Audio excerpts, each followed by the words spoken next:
hamster here we're prepping for surgery. We've got this mass here. We're going to scrub here in a minute. So we're going to do just a quick excisional biopsy, make an elliptical incision around this kid, and send this out for biopsy. We've got gas anesthesia, technician, we've got monitoring, so we'll get rolling.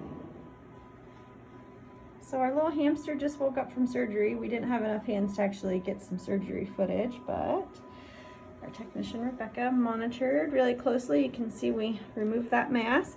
We buried all of the stitches underneath the skin and put a little drop of skin glue. The biggest thing with these guys is making sure they don't open their incisions after the fact. We have a little donut here. You can see we're a little still sleepy from our anesthesia, but we had a bear hugger running. We have our whole setup here. We have a bear hugger that was pushing air out. We had a little neck pillow donut so that the hot air would move through there. We had a mask with flow by oxygen and sevoflurane, and then vital monitoring and everything. And then nothing beats a good old-fashioned stethoscope from Rebecca. So we've got that, and we'll send this out for biopsy to see what this thing is for sure, and then decide on what we need to do. But surgery went well. Look at you, little munchkin. Hi everybody, Dr. Rogers here. So just want to give you a little bit of information about the video that you just saw. I apologize, it's not more juicy than it is, but we were short-staffed that day, and obviously patient care is a top priority, so we weren't able to get any video footage from the surgery itself. And I try to be as quick as I can with these hamsters, gerbils, guinea pigs under anesthesia, because they get cold quickly, and the sooner we can get them awake, the better. So that's what we did. The owners were allowing us to send this mass out for biopsy, which was great.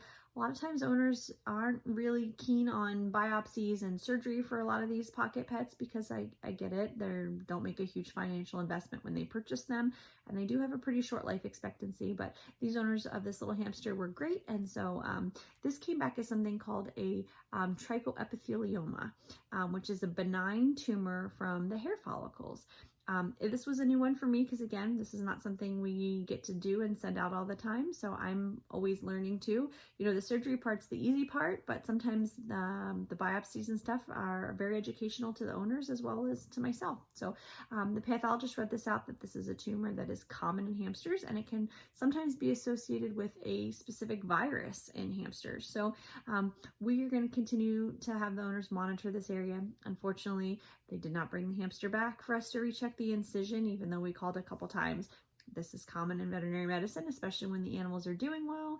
People don't want to drive back in, even though we don't charge for the rechecks. They're free. And we try to do that so that we do get to check the incisions, but a lot of times owners don't bring things back. So I wish I had a fully healed picture or some video footage for you, but the end story is positive. We got the tumor off this little hamster before she started self-traumatizing it. It was benign, so that is the best case scenario all around. The owners did say that she healed up nicely and she didn't bother anything, so it's a win-win. So again, you know, these pocket pets, they do deserve veterinary care.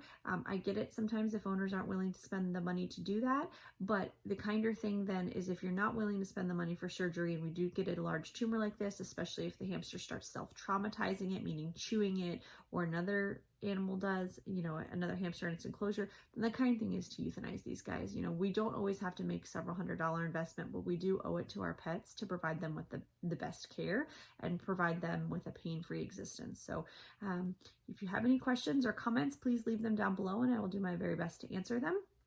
Always, if you enjoyed this video footage, please give us a like or subscribe, and hopefully we can continue to keep this content coming. Thanks so much.